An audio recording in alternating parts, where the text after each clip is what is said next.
The Independent and Peaceful Australia Network, of which I am the chairperson, is about to launch a national people's inquiry into the costs and consequences of Australia's support for and continued involvement in the American alliance. So we're very concerned about the cost that has already been borne by so many people as a result of the wars that we've engaged in with the United States. Not many people today in Australia realise that it has been since the Second World War that we got involved with the United States in Korea, and that the ANZUS alliance was signed in 1951. And from that time on, we have very willingly, I might add, joined America in wars of occupation and invasion that have led to the deaths of millions of people in faraway places from Australia that had nothing to do with the defence of this country. Well, we decided to do this inquiry basically because nobody else is doing it. No one else is out there asking the community what they understand about the consequences of the alliance, how it affects them. The Labor Party's not doing it, the Coalition's not doing it, so it's been left up to us in the community to go out and get people's feedback. Deputy Sheriff of the United States, and that's how we're seen by our regional neighbours. It's a dangerous position to be in as the contest for supremacy unfolds in front of our eyes between a United States that's losing its power and a rising China gaining power.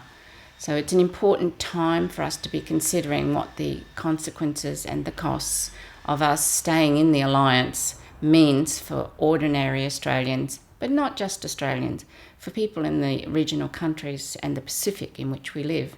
We do not want to see the Pacific become an ocean of conflict, of war. There's been enough of that. The people of the Pacific have already borne so much of that over the past 70 years.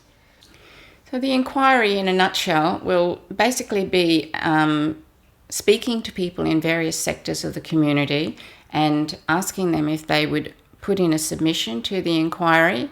There are 8 sectors that we've identified: social and community, economic, military and defence, the effect of all of this on unions and working people, the first peoples of our country, how has it affected them, and the environment, big issue when you're looking at the military exercises and everything that we've engaged in wars.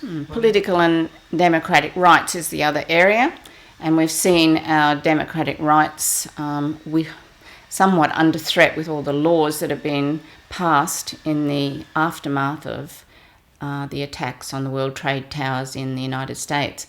Laws that are incredibly undemocratic and are having impacts on individuals in our society, not necessarily budding terrorists, but people like Bernard Collaery and Witness K, Witness J. Yeah, you just have to look at what's happening with our media. Not only are we losing newspapers and jobs for journalists, big time, but we're seeing raids on the ABC, for covering a story that is being dealt with in the courts right now. I mean, this has to be intimidation to prevent journalists from doing their job, from telling us the truth of what's going on, and for them to be put in the position of potentially ending up in the courts, never mind losing their jobs, is just... Going to jail even under the National Defence Act. That's right. I mean, this is like not one step backwards. This is hundreds of steps backwards for our democracy. And we do complain about the lack of democracy in China, but here we are doing similar sorts of things. And there's plenty of other examples, actually, when you start to look at what we've done legally, using laws towards our own First Peoples in this country and refugees. We often hear our leaders talking about the rules-based world that we want to live in, and yet it's rules for some and not for others. And certainly America has displayed that with its absolute contravention of international law going into Iraq. But also, America's criticism of China in the laws of the sea. America hasn't even signed the treaty on the laws of the sea. You know, how dare they criticise others when they won't adhere to that themselves? And Australia in the Timor Straits. I mean, the hypocrisy is incredible. We've already learned the cost of being so outspoken in support of United States policies. We've seen that in the changes to importing various agricultural products. Most people have heard about the barley exports being impacted significantly. There's wine and wheat. So far, it hasn't impacted on iron ore, but that could be something. These are the bedrock of Australia's economics. Students coming from China to study in Australia, I mean, that is our third biggest foreign export, is education of Chinese students. Big impact on the jobs of people working in universities and on the resources for Australia needed to be used for health education and the broader needs of the community.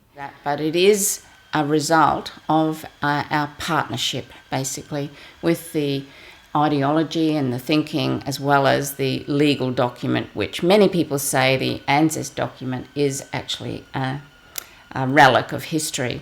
What we're dealing with now is a relationship, and you can see that in the so-called Five Eyes agreement, that where the 5 countries, Australia, the UK, New Zealand, Canada and the US, all share intelligence, and it's privy to nobody else outside of that group of 5 countries. So it is about the relationship that we have not only with America but with these other countries, in the ideological belief that the United States needs to remain the prime superpower on the planet for our benefit.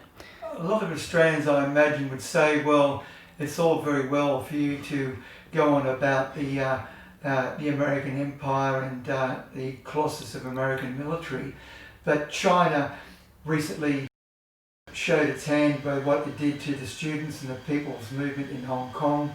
It's suppressing the Uyghur community of its own country, and it's a totalitarian state.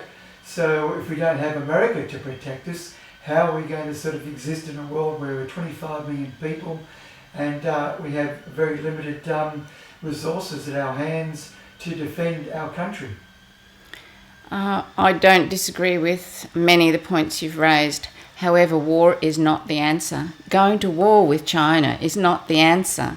And our best tools that we have as a country that cares about human rights and civil liberties is to be independent and to have our own voice through diplomatic channels, through the United Nations, to communicate our concerns, our criticisms of China, without China seeing us as the deputy sheriff of the United States, prepared to go to war if America calls us to go to war with China.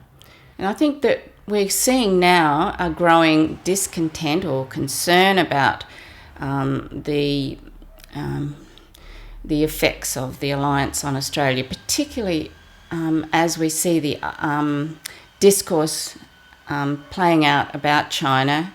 And yes, we understand the parts of Chinese policies that none of us agree with. But over the last 3 or 4, 5 years, we've seen a constant demonising of China, which, being the age that I am, we saw that same process happen before the war in Iraq started. And the fear that we have is that, in fact, there are some people stupid enough in the United States military and political system that would go to war with China, and we would be dragged in because of the alliance. We'd also be the country that suffers greatly in a war because we host American facilities here at Pine Gap, at Tyndall Air Base in the Northern Territory, and the Marines being stationed in Darwin. So we've seen this creep of American military establishment here in Australia, and it's just getting more significant as each month passes. And if there is an all-out war between China and America, it will inevitably be nuclear, which will have inevitable spill out throughout the whole world. It will make the pandemic look like a chicken pox. That's exactly right. So it's up to us, all of us in the community, to make sure that we don't let our government take us in that direction. And the inquiry is about an outreach to people in the community. We want to talk to people in church organisations, in unions, in schools, in universities and student areas, and we want to talk to them and engage in that conversation and allow them to have a voice, because our political leaders aren't giving us that voice. We are developing a website which will be available for people to access, both to put their submissions, their thoughts. It can be anything from a couple of paragraphs to 1,000 words, just in your own words, just how you feel about the alliance with the United States. And we'll be letting people know about this website and the inquiry through a variety of means, through media, through social media, through going out to groups and organising talks. So I've got a talk organised at the church in my community to go and show some slides and initiate the conversation about the alliance and get people thinking about what the costs and consequences are for them, and encouraging them to put in a submission. So after all the submissions are in, we've got quite well-known and expert people leading each of those panels: social and community, environment, politics and society, foreign policy, and the impact on First Peoples of this country. All those areas will have a panel leader, and some of those people include, in Queensland, many people will know Dr. Peter Catt, who's the Dean of St John's Cathedral. We have a former ambassador to Australia, Dr. Alison Branowski, heading up the foreign policy issue. Ian Lowe, Professor Ian Lowe, talking about the environmental impacts. We hold these big, massive exercises with 30,000 soldiers traipsing around central Queensland every 2 years, and in the waters of the Great Barrier Reef. There are huge environmental impacts from this training to prepare for war with the United States, and that's what they are. We're preparing for war with the United States, alongside of the United States.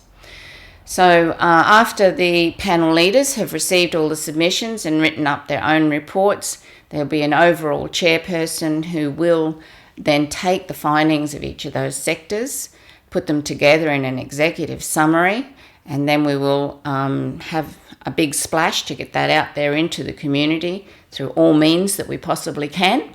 And we will have a document that we hope will shift people's thinking about the United States alliance, but also have an impact on our politicians to reconsider just how risky and dangerous this close relationship with the United States is.